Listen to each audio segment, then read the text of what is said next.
जय हिंद। एक बार फिर से स्वागत है आप सभी का आपके अपने YouTube चैनल जीके क्यूज पर। और आज की क्लास रेलवे आरपीएफ भर्ती 2024 के एग्जाम की जो भी स्टूडेंट तैयारी कर रहे हैं उन सभी के लिए जीके जीएस के मोस्ट इंपॉर्टेंट क्वेश्चन होने वाले हैं, बिल्कुल एमसीक्यू फॉर्मेट में। और क्वेश्चनों की संख्या 50 है।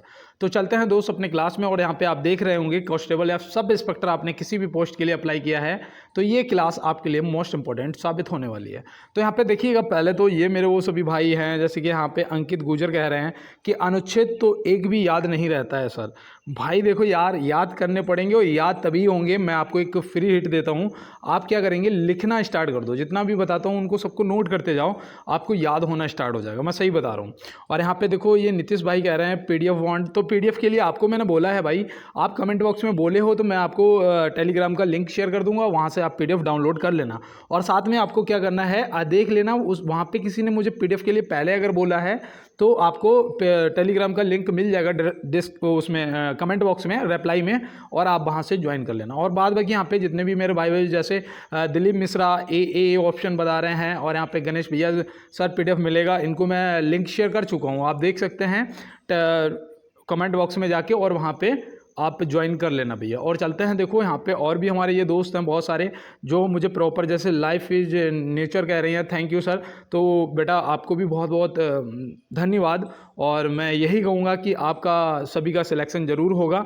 और यहाँ पे ये बात बाकी मेरे भैया बहन हैं जो सिंपली कुमारी ई कह रही हैं, उमेश पटेल ए कह रहे हैं, और यहाँ पे महेश कुमार क्लास बहुत मस्त लगी सर भाई। महेश आपको धन्यवाद। और चलते हैं आप बिना किसी देरी के अपने क्लास में। देखो यहाँ पे दिया गया है, पहला प्रश्न है कि जल्लीकट्टू 2023 महोत्सव कहाँ शुरू हुआ है। तो इसका आप सही जवाब क्या लगाएंगे। तो देखो इसका सही जवाब जो है, देखो ये इंपॉर्टेंट है दोस्त। और मुझे एक कमेंट आया था 2 दिन पहले कि भैया आप जब टिक करते हैं तो यही नहीं पता लगता कि ए या बी क्या पता है। तो यहाँ पे देखो मैं अब क्या करूँगा, मैं आपको टिक भी करूँगा और साथ में बताऊँगा अभी कि भैया तमिलनाडु ऑप्शन सी यहाँ पे आपका सही जवाब हो जाएगा। तो तमिलनाडु याद रखेंगे, जल्लीकट्टू 2023 समारोह जो है वो कहाँ शुरू हुआ है, तो वो तमिलनाडु में शुरू हुआ है, और ये आपसे पूछा भी जा सकता है। चलते हैं अपने अगले प्रश्न पे। श्रीनगर कौन सी नदी के किनारे स्थित है। श्रीनगर कौन सी नदी के किनारे स्थित है।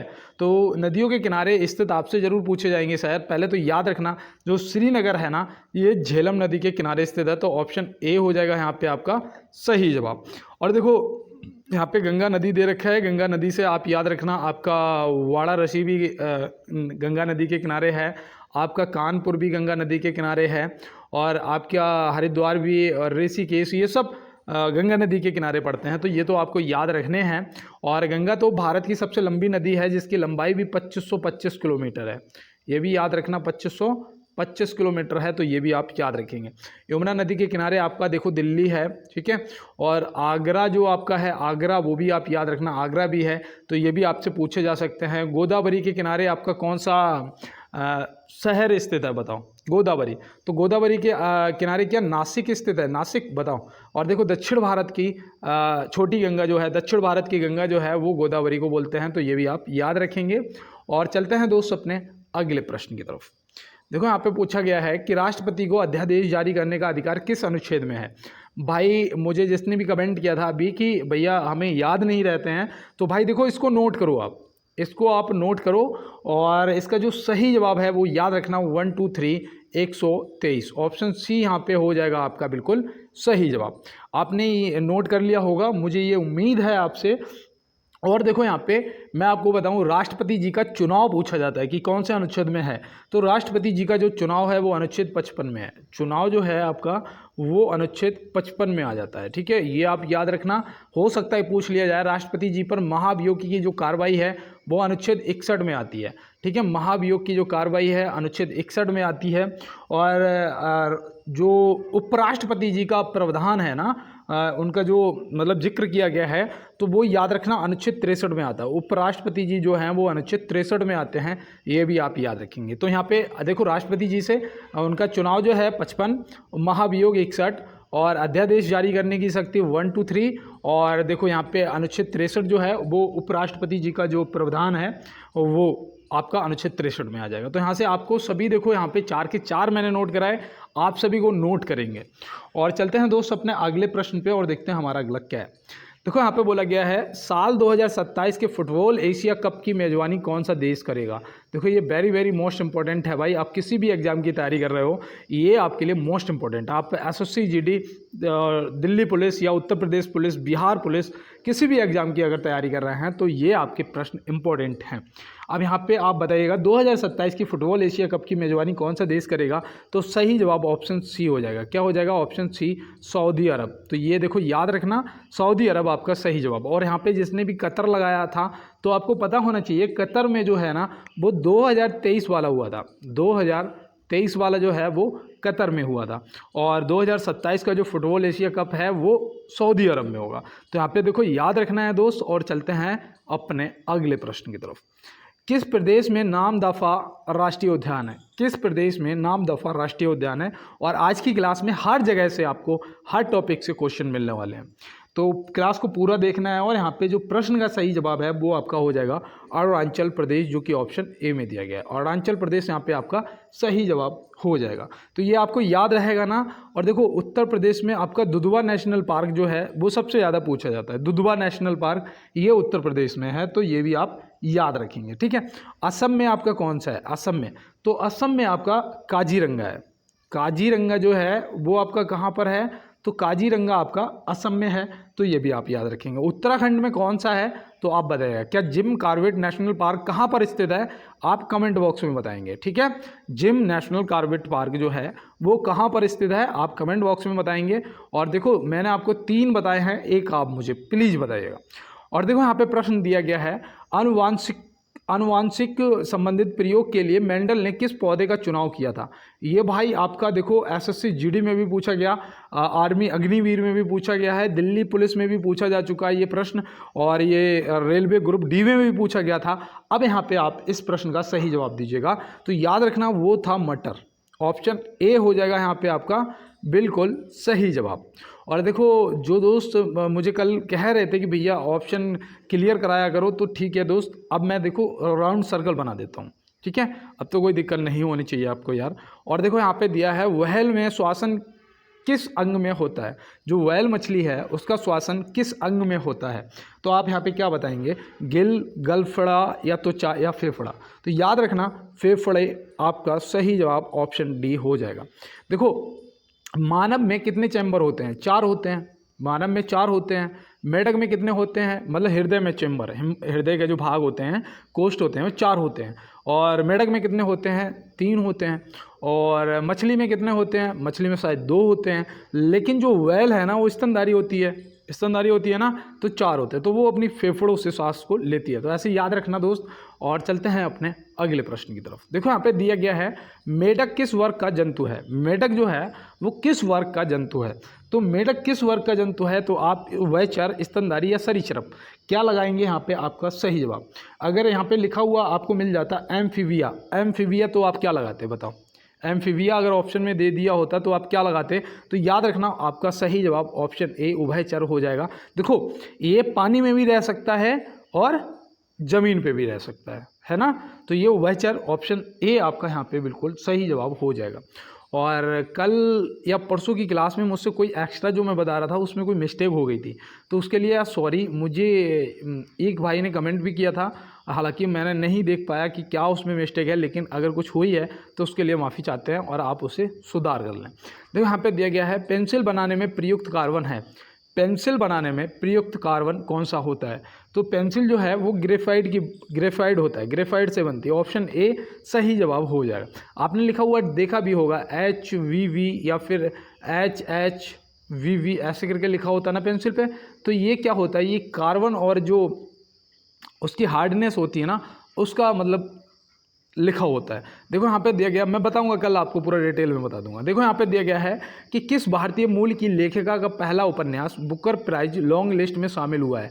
ये मैं आपको पहले भी करवा चुका हूँ और मुझे पता है कि ये प्रश्न पूछा जाएगा, इसलिए मैं आज इसे दोबारा आपको करा रहा हूँ ताकि आपको याद रहे। ऑप्शन ए चेतना मारू, जो कि ऑप्शन ए बिल्कुल सही जवाब है। बुकर प्राइज लॉन्ग लिस्ट में शामिल हुआ है, पहली भारतीय महिला लेखिका हैं, ठीक है। और देखो यहाँ पे ज्योति रात्रे हैं जिन्होंने 55 वर्ष की उम्र में, सबसे ज़्यादा उम्र में क्या किया है, एवरेस्ट फतेह किया है, भारतीय महिला। तो ये भी आप याद रखना, ज्योति रात्रि नहीं, ज्योति रात्रे हैं, ठीक है। और देखो यहाँ पे दिया गया है कि भारत के प्रथम उपराष्ट्रपति थे। भारत के प्रथम राष्ट्रपति तो सभी बता देंगे, डॉक्टर राजेंद्र प्रसाद जी, लेकिन उपराष्ट्रपति अगर पूछेगा तो आप क्या बताएंगे। और बहुत से दोस्तों को नहीं भी पता होता है, तो मैं यहाँ पे देखो आपको बता दूँ, यहाँ पे आपका जो सही जवाब है वो हो जाएगा सर्वपल्ली राधाकृष्णन जी, जो कि ऑप्शन बी में दिया गया है। तो ऑप्शन बी यहाँ पे क्या हो जाएगा आपका, बिल्कुल सही जवाब हो जाएगा।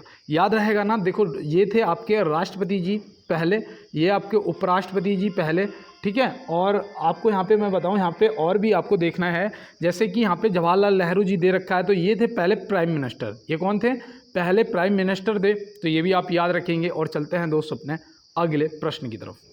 देखो यहाँ पे पूछा गया है, वर्ष 1975 से 1977 के बीच आपातकाल के दौरान भारत के प्रधानमंत्री कौन थे। वर्ष 1975 से 1977 के बीच आपातकाल के दौरान भारत के प्रधानमंत्री कौन थे। देखो आपको पता होना चाहिए दोस्त, ये आपके लिए मोस्ट इंपॉर्टेंट है। तो आप क्या बताएंगे, तो यहाँ पे आपका जो सही जवाब है वो हो जाएगा इंदिरा गांधी जी, जो कि ऑप्शन बी में दिया गया है। तो ऑप्शन बी यहाँ पे आपका सही जवाब हो जाएगा। और इनकी समाधि स्थल का भी नाम मैंने आपको बताया था कि महिला शक्ति, शक्ति होती है ना, महिलाओं के अंदर देवी होती है भाई, तो शक्ति होती ना, तो याद रखना जो शक्ति घाट है ना, जो शक्ति घाट है वो इंदिरा गांधी जी की समाधि स्थल है। अब यहाँ पे एक प्रश्न ये भी बनता है कि चलो ये तो हो गए हमारे प्रधानमंत्री जी, राष्ट्रपति कौन था। अगर राष्ट्रपति पूछ दिया जाएगा तो आप क्या बताएंगे, तो याद रखना फखरुद्दीन अली मोहम्मद अहमद, ठीक है, माफ़ी चाहते हैं, अहमद। तो ऑप्शन ए ये थे राष्ट्रपति जी उस टाइम, ठीक है। और ये थी प्रधानमंत्री जी इंदिरा गांधी जी। तो ये आप याद रखेंगे ना। चलते हैं फिर अपने अगले प्रश्न की तरफ और देखते हैं हमारा अगला क्या है। देखो कभी कभी मेरा फ़ोन दिक्कत दे जाता है, इसलिए मुझे ये थोड़ा सा करना पड़ता है। और यहाँ पे देखो दिया गया है बुल एंड वेयर शब्द संबंधित है, बुल एंड वेयर शब्द संबंधित है। तो देखो ये खेलों से और बाद बाकी जो भी संबंधित शब्द हैं मैं आपको सभी करवाता हुआ चल रहा हूँ। और यहाँ पे याद रखना ये तो आपका शेयर मार्केट हो जाएगा, ऑप्शन डी, ठीक है। Share market, bull and bear शब्द जो है वो शेयर मार्केट से संबंधित है। तो ये शेयर बाज़ार आपको याद रहेगा ना, तो मैं उम्मीद करता हूँ। और देखो यहाँ पे क्रिकेट से भी याद रखना, आपका गली शब्द हो जाएगा, चाइना मैन हो जाएगा और गुगली शब्द हो जाएगा। और देखो हॉकी से भी याद रखना पेनाल्टी स्ट्रोक हो जाएगा। क्या, पेनाल्टी स्ट्रोक, क्योंकि स्ट्रोक देखो बल्ले में होता है ना, कहते हैं बहुत अच्छा स्ट्रोक है, ऐसे बॉल लगता ही सीधा आसमान में छक्के के लिए जाती है। तो स्ट्रोक जो होता है बल्ले में होता है, तो हॉकी में भी स्ट्रोक होता है, ऐसे याद रखना पेनाल्टी स्ट्रोक। और पेनाल्टी किक जो है वो फुटबॉल से, जो किक है ना वो फुटबॉल से, भाई पैर से खेलते हैं ना, पैर से किक मारते हैं, तो याद रखना बाइक में किक मारते हो ना, तो फुटबॉल में भी किक मारते हैं, ठीक है, ऐसे याद रहेगा ना। आज चलो यहाँ पे दिया है भारतीय जीवन बीमा निगम की स्थापना कब की गई थी। भारतीय जीवन बीमा निगम की जो स्थापना है वो कब की गई थी, तो आप यहाँ पे क्या बताएंगे। तो यहाँ पे आपका जो सही जवाब है वो होना चाहिए 1 सितंबर 1956। 1 सितंबर 1956 मतलब कि ऑप्शन बी यहाँ पे आपका सही जवाब हो जाएगा। और 1921 में क्या हुआ था, तो 1921 में इंपीरियल बैंक ऑफ इंडिया की शुरुआत हुई थी। इंपीरियल बैंक पूछा जाएगा, ठीक है। तो इंपीरियल बैंक जो है उसकी स्थापना 1921 में हुई थी। और प्रथम पंचवर्षीय योजना का जो स्टार्टिंग है वो 1951 में हुई थी, जो कि कृषि से संबंधित थी, ठीक है, याद रहेगा ना। 1935 में आपकी आरबीआई की स्थापना हुई थी, किसकी, आरबीआई। तो ये भी आप याद रखना। और चलते हैं दोस्त अपने अगले प्रश्न की तरफ। गरीबी हटाओ का नारा सर्वप्रथम किस पंचवर्षीय योजना के दौरान दिया गया था। गरीबी हटाओ का नारा सर्वप्रथम किस पंचवर्षीय योजना के दौरान दिया गया था। देखो ये आपके लिए very very most important question है। क्या आपको पता है कि वो कौन सी पंचवर्षीय योजना थी, तो याद रखना वो थी आपकी 5वीं पंचवर्षीय योजना, जो कि ऑप्शन सी में दिया गया है। तो ऑप्शन सी यहाँ पे आपको याद रखना है दोस्त। और चलते हैं इसी के साथ अपने अगले प्रश्न की तरफ। हाल ही में कहाँ बिहू के प्रदर्शन ने गिनीज वर्ल्ड रिकॉर्ड बनाया है। तो हाल ही में कहाँ बिहू के प्रदर्शन ने गिनीज वर्ल्ड रिकॉर्ड बनाया है। तो ये देखो ये आपके लिए वेरी वेरी मोस्ट इंपॉर्टेंट है यार, करंट का आपका क्वेश्चन है, ऐसे समझिएगा। और ये आपके लिए इंपॉर्टेंट है। मैं 2021, 22, 23, 24 के करंट का पूरा आपको करवाता हूँ क्वेश्चन। अब यहाँ पे आपको बताना है, तो याद रखना ये गुवाहाटी में, गुवाहाटी मतलब ऑप्शन ए। तो याद रखना जो बिहू है कहाँ का लोक नृत्य, असम का है ना भाई। बिहू कहाँ से संबंधित है, असम से संबंधित है। तो याद रखना कि यहाँ पे गुवाहाटी आपका क्या हो जाएगा, सही जवाब हो जाएगा। तो याद रखोगे ना, ये मोस्ट इंपॉर्टेंट क्वेश्चन है। देखो गुवाहाटी भूल मत जाना। और उस दिन मैंने आपको बताया भी था कि गुवाहाटी जो है ये कौन सी नदी के किनारे स्थित है, बताओ क्या ब्रह्मपुत्र नदी के किनारे स्थित है ना, मैंने आपको क्या बताया था, आप कमेंट बॉक्स में बताइएगा। और चलते हैं अपने अगले प्रश्न की तरफ। देखो यहाँ पे दिया है अर्थव्यवस्था के प्राथमिक क्षेत्र में शामिल किए जाते हैं। ये आपका 17 नंबर क्वेश्चन है। 1 मिनट के लिए रुकूंगा। देखो मैं 17 पे रुकता हूँ और 34 पे, मात्र आपके 1 मिनट के लिए, अदरवाइज आपको पूरा क्लास में करवाता हुआ सभी क्वेश्चनों को कंटिन्यू चलता हूँ। देखो मैं कहना चाहता हूँ कि हो सकता है मेरी जवान पे माँ भगवती विराजमान हो, और जो भी आवाज़ मेरे भाई बहन मुझे सुन रहे हैं इस टाइम, उन सभी को इस बार 100% वर्दी मिल जाएगी, 100% वर्दी मिल जाएगी। और आप भी अपने भाई को यार एक बार लाइक शेयर और चैनल को सब्सक्राइब जरूर कर लें। एक बार लाइक वाला बटन दबा दो यार। और ये जो भी मेरे नए दोस्त जुड़े हैं, आप लोग बहुत अच्छा सपोर्ट कर रहे हैं, बस थोड़ा सा आप लोग शेयर नहीं कर रहे हो यार, प्लीज़ यार मेरी रिक्वेस्ट है आपसे, इस क्लास को ही बेशक यार थोड़ा सा शेयर कर दो दोस्तों के साथ में, और चैनल को सब्सक्राइब कर लेना। आपको रोज़ मोस्ट इंपॉर्टेंट 50 क्वेश्चन करवाऊंगा। और चलते हैं अपने प्रश्न पे। उससे पहले मैं एक बात बता दूं कि अगर किसी के भी लाइव में, देखो मैं जो कहने जा रहा हूँ ना, वो सिर्फ इसलिए कहने जा रहा हूँ कि आप सब मेरे दोस्त हो। देखो यार कोई अगर बाबू सोना है ना लाइव में, तो यार कुछ दिनों के लिए उसे सिर्फ इतना बोल दो कि देखो हमें नहीं पता कि कब तक तुम्हें मेरा इंतज़ार करना पड़े, हमें नहीं पता तुम्हें कब तक मेरा इंतज़ार करना पड़े, लेकिन एक बात याद रखना, सिलेक्शन के बाद मेरा पहला कॉल आपके पास आएगा, मेरा पहला कॉल आपके पास आएगा, लेकिन तब तक मुझे पढ़ना है, ठीक है। और थोड़ा सा यार मैं ये नहीं कह रहा कि दूरियां बनाओ, लेकिन ये कह रहा हूँ कि भाई अपना समय अपनी पढ़ाई पे दो, क्योंकि ये फ्यूचर ना अगर कुछ नहीं बन पाया ना तो बाबू भी चला जाएगा और फ्यूचर भी चला जाएगा, उसका कोई फ़ायदा नहीं है यार, है ना। तो फ्यूचर बना लो, बाबू तुम्हारा है तो तुम्हारे पास रहेगा, प्यार हो या परिंदा उसे आज़ाद छोड़ दो, अगर लौट के आया तो तुम्हारा और ना आया तो कभी था ही नहीं, ठीक है। इस चीज़ को नोट कर लो यार। और चलते हैं प्रश्न पे। तो यहाँ पे देखो दिया है अर्थव्यवस्था के प्राथमिक क्षेत्र में शामिल किए जाते हैं। तो अर्थव्यवस्था के प्राथमिक क्षेत्र में क्या क्या शामिल किया जाता है यहाँ पे आपको बताना है। तो याद रखना वन, कृषि और ये खनन आपका ऑप्शन ए, बी, सी, मतलब ऑप्शन डी हो जाएगा आपका सही जवाब, क्योंकि कृषि, वन की और खनन जो हैं, वन हैं, ये सब आपके अर्थव्यवस्था के प्राथमिक क्षेत्र में शामिल किए जाते हैं। तो ऑप्शन डी यहाँ पे आपका सही जवाब हो जाएगा। और चलते हैं अपने अगले प्रश्न की तरफ। ड्यूटेरियम में होता है एक प्रोटॉन एक इलेक्ट्रॉन, एक प्रोटॉन और एक न्यूट्रॉन, 2 प्रोटॉन और 1 न्यूट्रॉन, 1 प्रोटॉन और 2 न्यूट्रॉन, या 2 प्रोटॉन और 2 न्यूट्रॉन। तो यहाँ पे आपका जो सही जवाब है वो याद रखना 1 न्यूट्रॉन एवं 1 प्रोटॉन। तो यहाँ पे ऑप्शन ए आपका सही जवाब हो जाएगा। ऑप्शन ए यहाँ पे क्या हो जाएगा आपका बिल्कुल सही जवाब दोस्त हो जाएगा। और चलते हैं अपने अगले प्रश्न की तरफ।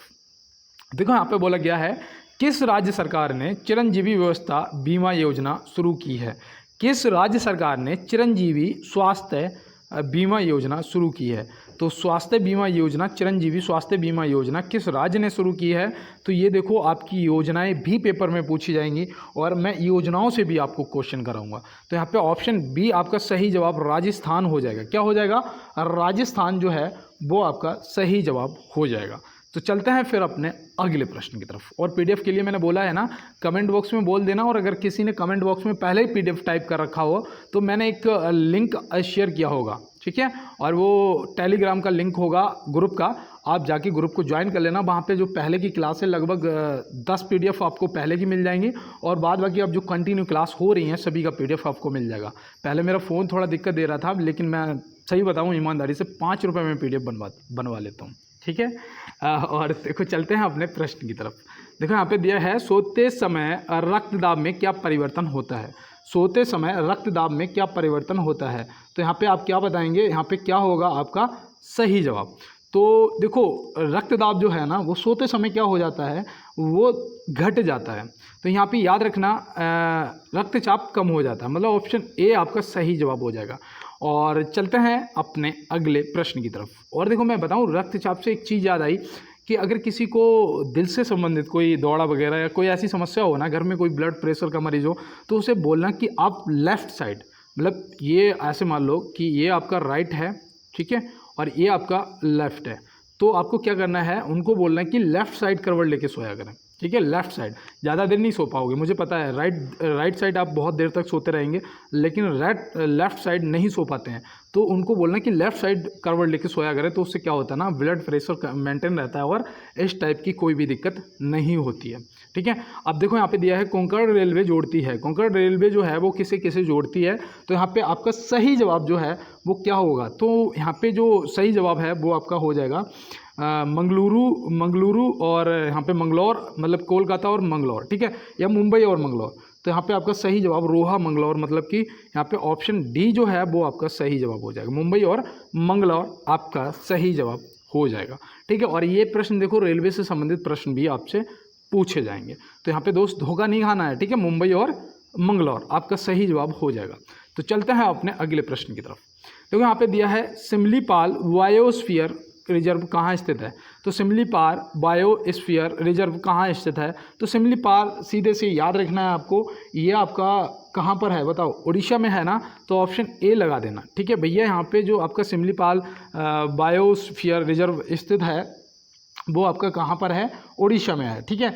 अब यहाँ पे देखो आपसे पूछा जाएगा कि घाना पश्चिम बिहार, घाना पश्चिम बिहार जो आपका है वो राजस्थान में है, जो आपका घाना पश्चिम बिहार है वो कहाँ पर है, और राजस्थान में। याद रहेगा ना आपसे, गिर नेशनल पार्क और नल सरोवर, ठीक है, तो गिर और नल सरोवर जो आपका है ये आपके गुजरात में है। देखो उत्तर प्रदेश से अभी मैंने आपको दुधवा बताया ही था, तो देखो मैं आपको ये जितने भी नेशनल पार्क हैं ये भी सब कंप्लीट करवाता हुआ चलूँगा, ताकि आपको दिक्कत ना हो पेपर के अंदर। देखो यहाँ पे दिया है भारतीय सेना द्वारा किस केंद्र शासित प्रदेश में ऑपरेशन सद्भावना का आयोजन हुआ है, भारतीय सेना द्वारा किस केंद्र शासित प्रदेश में ऑपरेशन सद्भावना का आयोजन हुआ है, तो ये देखो आपके लिए मोस्ट इंपॉर्टेंट प्रश्न है।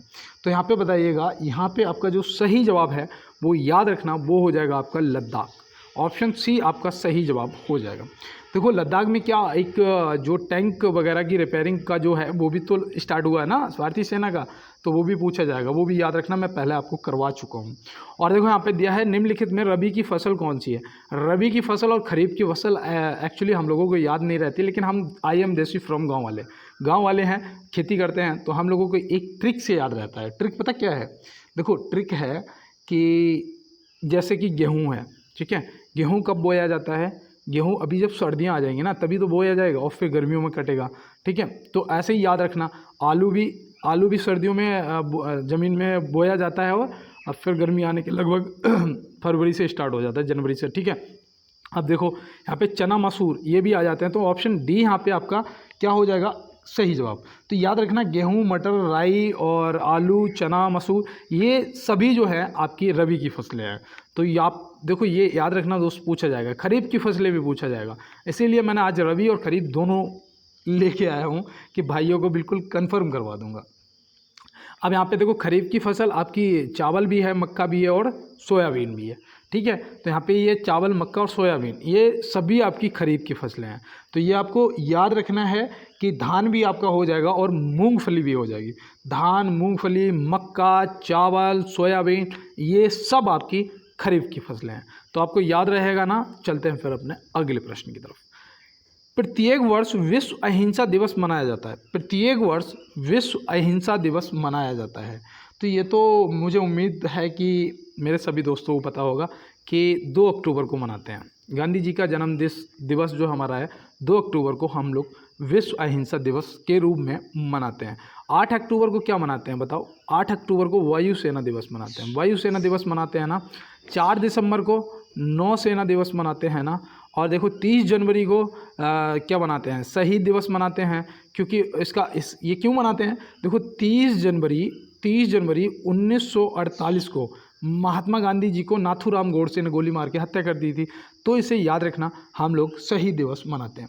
31 अक्टूबर को क्या मनाते हैं बताओ? किसी को भी पता हो, अगर एफएसआई वाला भी मेरा भाई है, अगर आपको पता है तो आप बताइएगा कि 31 अक्टूबर को आप क्या मनाते हैं। तो याद रखना, राष्ट्रीय एकता दिवस। राष्ट्रीय एकता दिवस जो है वो कब मनाते हैं? 31 अक्टूबर को मनाते हैं। तो ये भी देखो आप याद रखना। और प्रश्न का सही जवाब 2 अक्टूबर, ऑप्शन ए हो जाएगा बिल्कुल सही जवाब। तो चलते हैं फिर अपने अगले प्रश्न की तरफ और देखते हैं हमारा अगला क्या है। लेकिन उससे पहले मैं आपको बता दूं, सॉरी, फ्री बैठे रहना दोस्त, फ्री, लेकिन कभी किसी की बेकार करने मत जाना। इससे क्या होता है ना, देखो कहते हैं कि कर भला तो हो भला, अगर दूसरे की हेल्प करूँगा, बिल्कुल सही बात है, लेकिन दोस्त जो हमारी वैल्यू डाउन हो जाएगी वो कहाँ से पूरी करोगे, है ना। कहते हैं ना कि हर किसी की ज़रूरत पर नंगे पाँव पहुँचे हम, हर किसी की ज़रूरत पर नंगे पाँव पहुँचे हम, हमारी बारी में सबके यहाँ धूप बहुत थी, हमारी बारी में सबके यहाँ धूप बहुत थी, ठीक है। और ये सिर्फ वही लोग समझ सकते हैं जो उस सिचुएशन से गुजर रहे हैं जहाँ से मैं सॉरी। देखो यहाँ पे दिया है, प्रसिद्ध गौतमेश्वर की मूर्ति कहाँ स्थापित है। प्रसिद्ध गौतमेश्वर की मूर्ति कहाँ स्थापित है, तो आप यहाँ पे क्या बताएंगे, तो याद रखना वो है श्रवणबेल गोला। ऑप्शन सी आपका सही जवाब हो जाएगा। आप देखो ये कहाँ पड़ता है, अगर मैं आपसे ये पूछूं कि श्रवणबेल गोला कहाँ पड़ता है, कौन से राज्य में है, तो आप क्या बताओगे, तो याद रखना वो हो जाएगा कर्नाटक। क्या हो जाएगा, कर्नाटक हो जाएगा। याद रहेगा ना आपको कर्नाटक।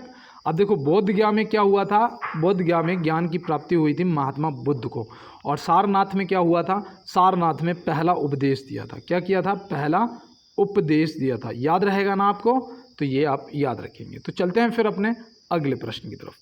देखो यहाँ पे दिया गया है, देवधर ट्रॉफी किस खेल से संबंधित है। देवधर ट्रॉफी जो है वो किस खेल से संबंधित है, तो आप क्या बताएंगे, तो आप याद रखना वो क्रिकेट से संबंधित है। किससे, देवधर ट्रॉफी जो आपकी है वो क्रिकेट से संबंधित है। याद रहेगा ना आपको।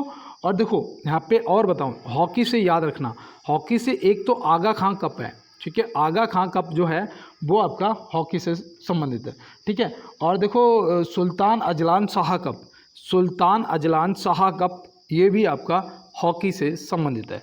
याद रहेगा ना। फुटबॉल से बताओ, फुटबॉल से कौन सा संबंधित है, तो मारडेका कप, मारडेका कप है ना, ऐसे देखो मारडेका कप, याद रहेगा ना, ये लिखा ही ऐसा जाता है। मारडेका कप जो है वो आपका फुटबॉल से संबंधित है। याद रहेगा ना। बैडमिंटन से संबंधित बताओ, बैडमिंटन से संबंधित, तो बैडमिंटन से एक तो आपका थॉमस कप हो जाएगा, ठीक है, थॉमस कप आपका किससे हो जाएगा, बैडमिंटन से हो जाएगा। एक आपका उबेर कप भी किससे संबंधित है, बैडमिंटन से संबंधित है, थॉमस कप और उबेर कप, ये याद रखना आपके बैडमिंटन से संबंधित है। याद रहेंगे ना, तो फिर चलते हैं अपने अगले प्रश्न की तरफ। किस राज्य सरकार ने 1 लाख तक का ब्याज मुफ्त फसल ऋण शुरू किया है।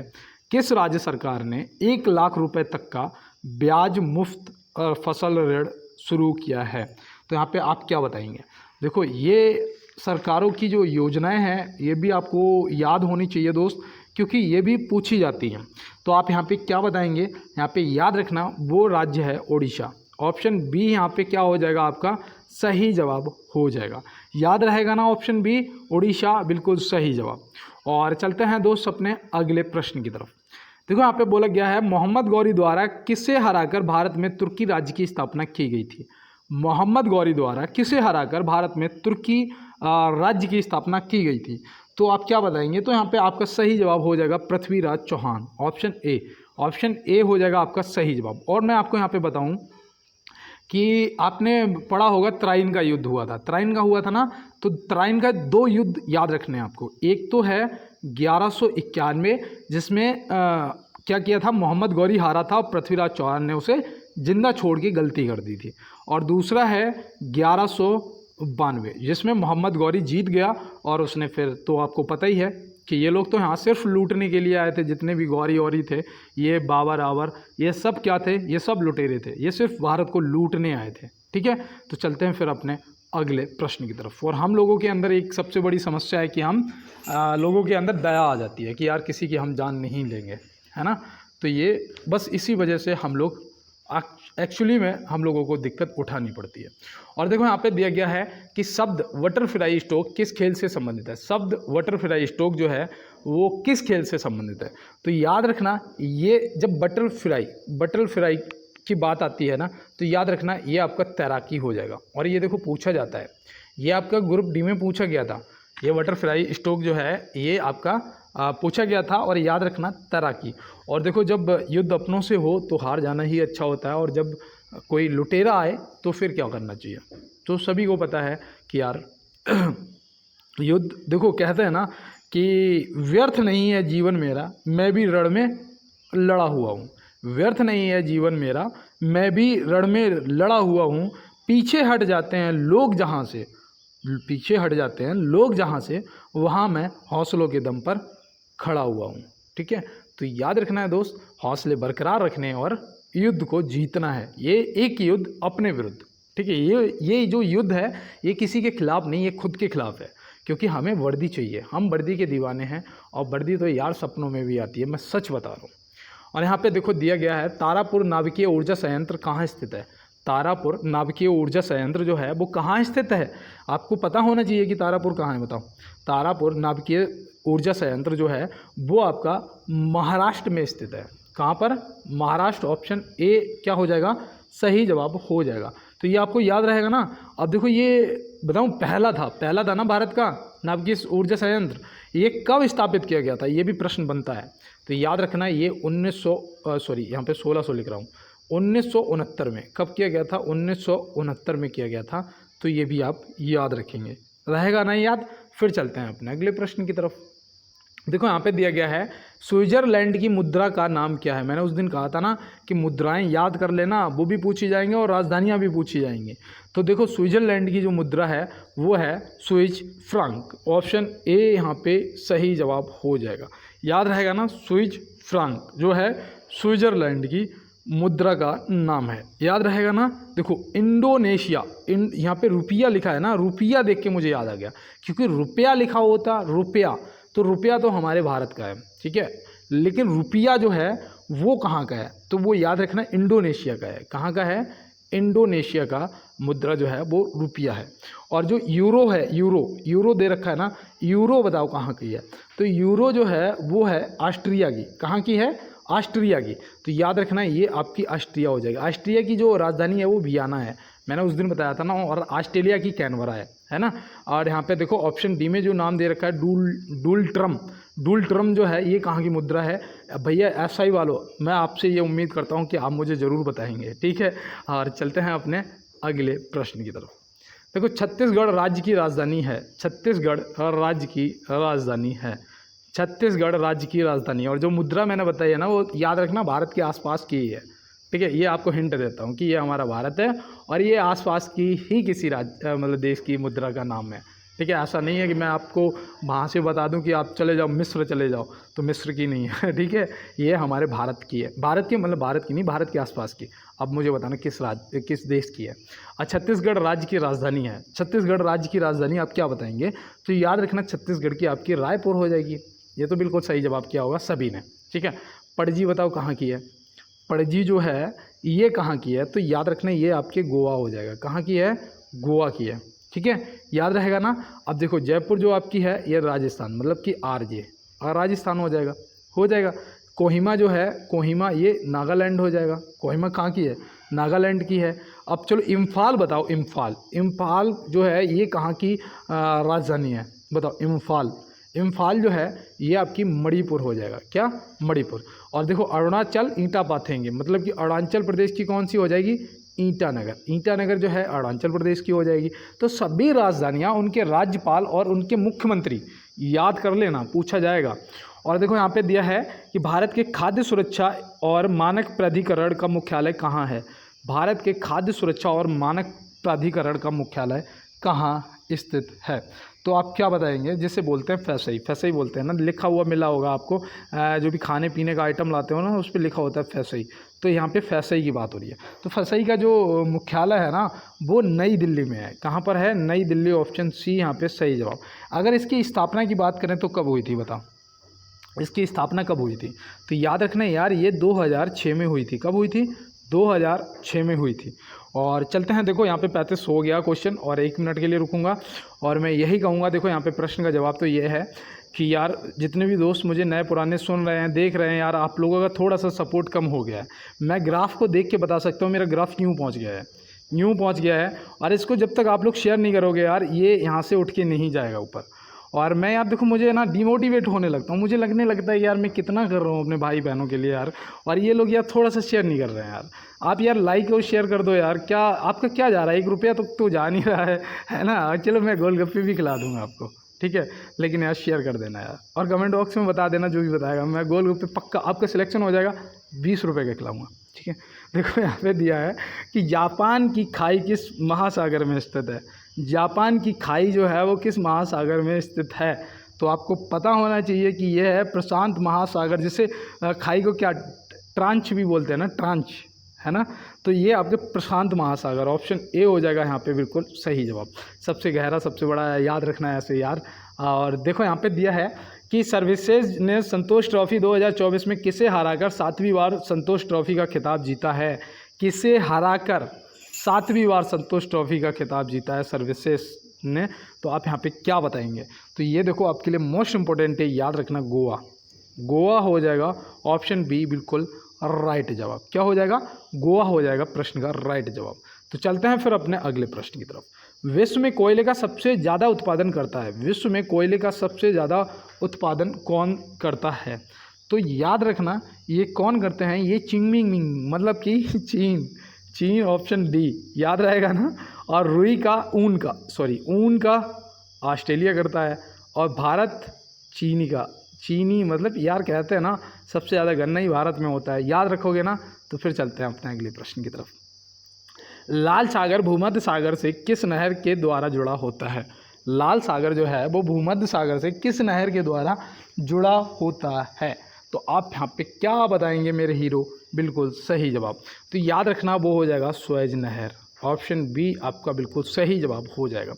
इसकी जो लंबाई है ना वो भी कभी कभी पूछ देता है, तो अब याद रखना 193 किलोमीटर, मतलब कि 193 किलोमीटर। नील नदी सबसे लंबी नदी है पूरे दुनिया की, 6650 किलोमीटर इसकी लंबाई है। कितनी, 6650 किलोमीटर। बुलर झील मीठे पानी की झील है जो कि जम्मू एंड कश्मीर में पड़ती है, और चिल्का झील जो है ये खारे पानी की झील है जो कि उड़ीसा में पड़ती है ना। यहाँ पे देखो सब क्लियर हो गया ना दोस्त।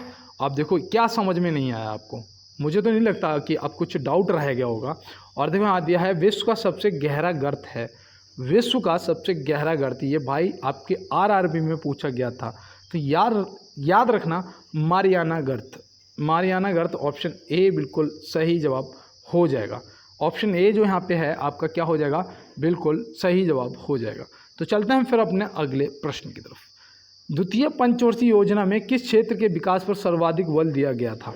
ये देखो आपके एसएससी जीडी में पूछा गया था, एसएससी जीडी में, और ये आपके पेपर में भी पूछा जा सकता है। प्रथम जो थी वो आपकी कृषि से संबंधित थी, तो द्वितीय जो थी वो औद्योगिकरण से संबंधित थी। ठीक है, विकास पर सर्वाधिक बल दिया गया था औद्योगिकरण। ठीक है, ये आप याद रखेंगे ना। और देखो यहाँ पे जो आपकी तीसरी थी वो आपकी कृषि और गेहूं के उत्पादन में सुधार के लिए थी, और चौथी तो आप बताएंगे, पांचवी मैं बता देता हूँ, पांचवी भी मैंने आपको बताया भी था, गरीबी हटाओ। ठीक है, चौथी क्या थी आप कमेंट बॉक्स में बताइएगा। चलते हैं अपने अगले प्रश्न की तरफ। केंद्र सरकार द्वारा लगाए जाने वाले कर हैं, केंद्र सरकार द्वारा लगाए जाने वाले कर हैं, तो केंद्र सरकार द्वारा कौन कौन से कर लगाए जाते हैं बताओ। तो याद रखना आयकर, संपत्ति कर, उपहार कर। आयकर, संपत्ति कर और यहाँ पे उपहार कर मतलब सीमा शुल्क। ठीक है, और उपहार कर भी आता है जो कि किसी को गिफ्ट मिलता है ना विदेश से, तो वो जो होता है ना वो भी आता है। तो मतलब यहाँ पे इन सभी मतलब ये सभी आयकर, सीमा शुल्क और आयकर। ठीक है, यहाँ पे आयकर डबल हो गया, यहाँ पे जो आयकर है ना वो डबल टाइप हो गया है। तो याद रखना आयकर, संपत्ति कर, उपहार कर, ठीक है, ये सब आ जाते हैं। तो चलते हैं फिर अपने अगले प्रश्न पे। देखो यहाँ पे दिया है कि किस राज्य सरकार ने मुख्यमंत्री परिवार समृद्धि योजना को लॉन्च किया है। किस राज्य ने मुख्यमंत्री परिवार समृद्धि योजना को लॉन्च किया है। तो ये भी देखो इम्पोर्टेंट है यार, ये याद रखना, ये है हरियाणा, मतलब ऑप्शन सी यहाँ पे क्या हो जाएगा, हमारे प्रश्न का बिल्कुल सही जवाब हो जाएगा। क्या हो जाएगा, ऑप्शन सी बिल्कुल सही जवाब हो जाएगा। तो चलते हैं अपने अगले प्रश्न पे। संविधान सभा की प्रथम बैठक कब हुई थी। संविधान सभा की जो प्रथम बैठक है वो कब हुई थी। तो यहाँ पे देखो यहाँ से 3 प्रश्न बनते हैं, पता है 3। एक तो देखो बैठक की बात करेगा तो 9 दिसंबर 1946, ऑप्शन ए हो जाएगा सही जवाब।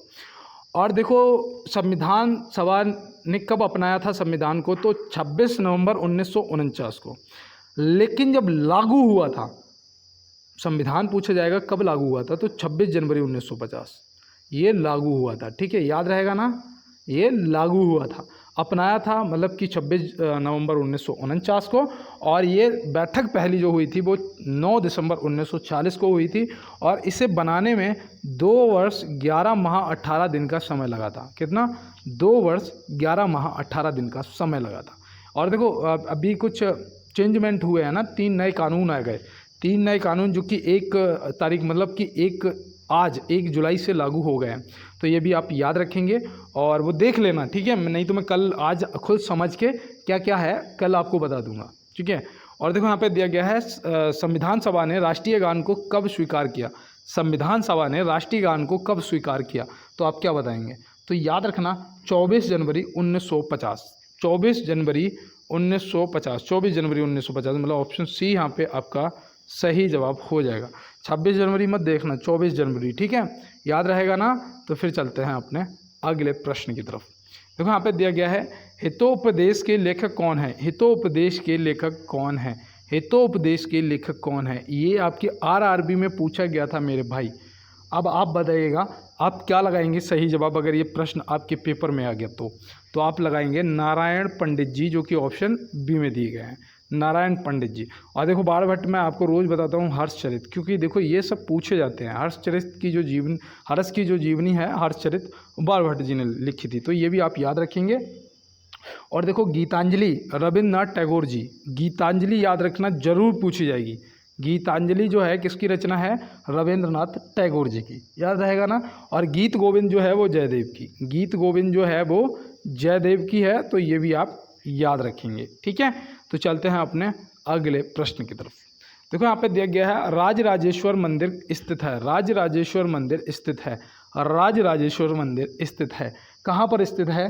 तो आप क्या बताएंगे? तो याद रखना वो तंजौर में, जो कि ऑप्शन सी में दिया गया है। तो ऑप्शन सी यहाँ पे क्या हो जाएगा हमारे प्रश्न का बिल्कुल सही जवाब। और देखो पीडीएफ के लिए मैंने बोला कमेंट बॉक्स में बोल देना, अदरवाइज अगर किसी ने पहले ही बोल रखा हो तो देखना, मैंने रिप्लाई में एक लिंक शेयर किया होगा टेलीग्राम का, बोला होगा भाई टेलीग्राम ज्वाइन कर लो पीडीएफ के लिए, तो आप सीधा आप वहीं से टेलीग्राम पे क्लिक करेंगे और जाके सीधा टेलीग्राम पे ज्वाइन कर लेंगे, ठीक है, ग्रुप को, और आपको पीडीएफ मिलना स्टार्ट हो जाएंगी सारी। और देखो यहाँ पे दिया है मानस वन्य जीव अभ्यारण्य स्थित है। मानस वन्य जीव अभ्यारण्य स्थित, आज मैंने बहुत आपको नेशनल पार्क अभ्यारण्य बहुत सारे करवा दिए ना। तो यहाँ पे बताओ मानस वन्य जीव अभ्यारण्य कहाँ स्थित है? तो आप क्या बताएंगे? असम में है। कहाँ पर है भैया? असम में है। तो ये आप देखो याद रखना, ठीक है।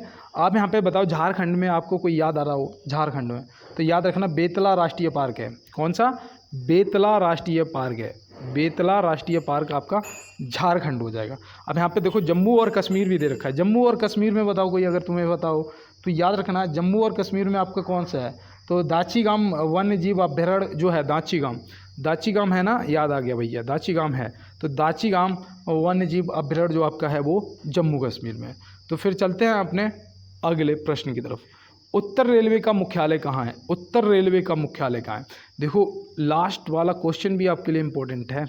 आप मेरे साथ अगर क्वेश्चन किया करो ना, हमारे साथ पढ़ा करो बैठ के।